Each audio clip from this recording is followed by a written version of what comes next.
The power and significance of media in democratic society is world renowned. This is not new. It was evident way back in the 19th century too, and was feared by Bhagat Singh too, and many other freedom fighters. The evidence of which can be seen in Bhagat Singh's article. It was his biggest fear. The links are given in the description box. The power vested in the hands of the media helps it spread hysteria and peddle hate, all for a mere business interest. If used rightly, it can be used to gently highlight our feelings and to even encourage politicians to course correct. But such noble intentions were of no use to the Indian Charivari.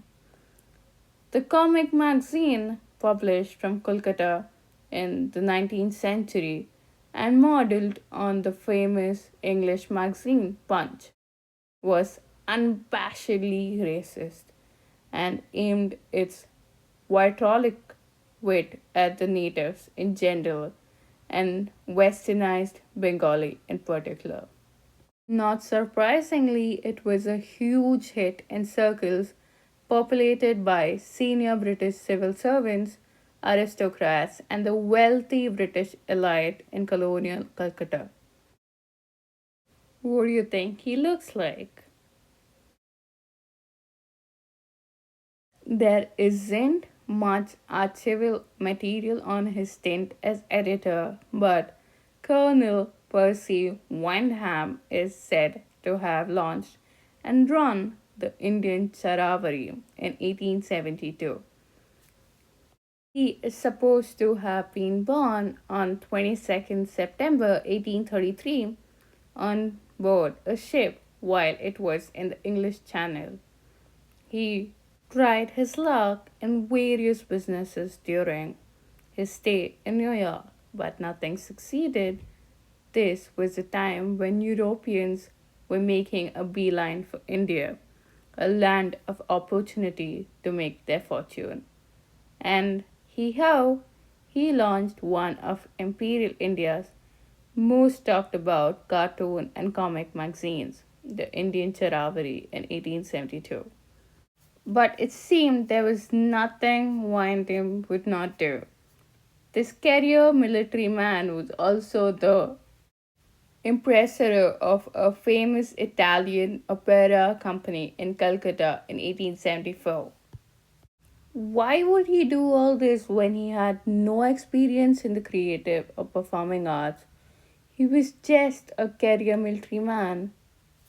And he just sold it when he was 39 years old and went back. Why? Art historian Partha Mitter, in his article Cartoons of the Raj, published in History Today magazine in September 1997, wrote of the English comic magazines, none was more accomplished than the Indian Charivari found in 1872.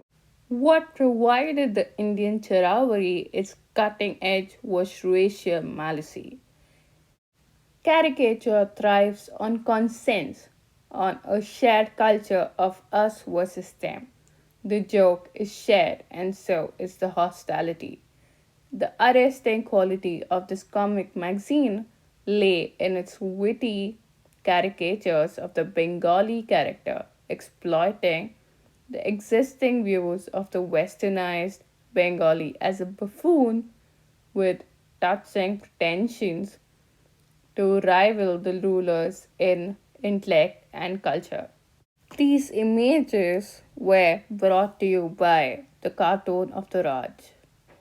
British deep seated the Bengalis because they questioned British superiority and tried to establish themselves as equals to British civil servants.